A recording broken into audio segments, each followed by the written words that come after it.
আসসালামু আলাইকুম রহমতুল্লাহ। আলিম 26 এই দেখেন বাংলা দ্বিতীয় পত্রের আমাদের ৮ নংয়ের ক্ষয়ের মধ্যে প্রতিবেদন আসে। ঠিক আছে, ৮ নংয়ের ক্ষয়ের মধ্যে থাকবে আমাদের প্রতিবেদন। এই যে ৮ নংয়ের খ, ৮ নংয়ের ক্ষয়ের মধ্যে থাকবে প্রতিবেদন। ঠিক আছে, তো প্রতিবেদন আপনারা কোনগুলো পড়বেন দেখেন, এই যে এখানে দেওয়া আছে সড়ক দুর্ঘটনা ও তার প্রতিকার সম্পর্কে একটা প্রতিবেদন, তারপর হচ্ছে আপনার দুর্নীতি ও তার প্রতিকার, হ্যাঁ খাদ্যে ভেজাল সম্পর্কে, এরপর হচ্ছে ইফটিজিং, আর হচ্ছে পরিবেশগত ভারসাম্য রক্ষা।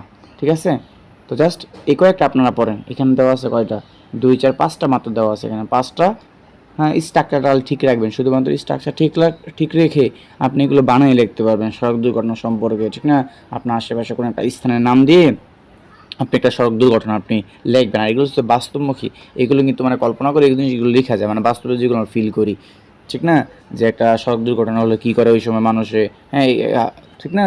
আর সড়ক দুর্ঘটনাগুলো কেন হয়, এই যে বলছে প্রতিকার, এই সড়ক দুর্ঘটনাগুলো কেন হয়, এটার প্রতিকার কী হতে পারে, ড্রাইভার কী হতে হবে, দক্ষ হতে হবে, তাই না। তো ইত্যাদি অনেক কিছু আপনারা লিখবেন এই সম্পর্কে। তাহলে এই প্রতিবেদন শুধুমাত্র এই 5টায় পড়েন, ইনশাআল্লাহ এই 5টা থেকেই একটা থাকবে ইনশাআল্লাহ। তো অবশ্যই আল হিকমা অনলাইন মাদ্রাসা এটা আপনারা ফলো করে রাখবেন। ঠিক আছে, আল হিকমা অনলাইন মাদ্রাসা এটা ফলো করে রাখবেন। আর প্রাইভেট গ্রুপে যারা অ্যাড হতে চান তারা আমাদের সাথে যোগাযোগ করবেন ইনশাআল্লাহ, যারা আপনারা প্রাইভেট গ্রুপে অ্যাড হতে চান।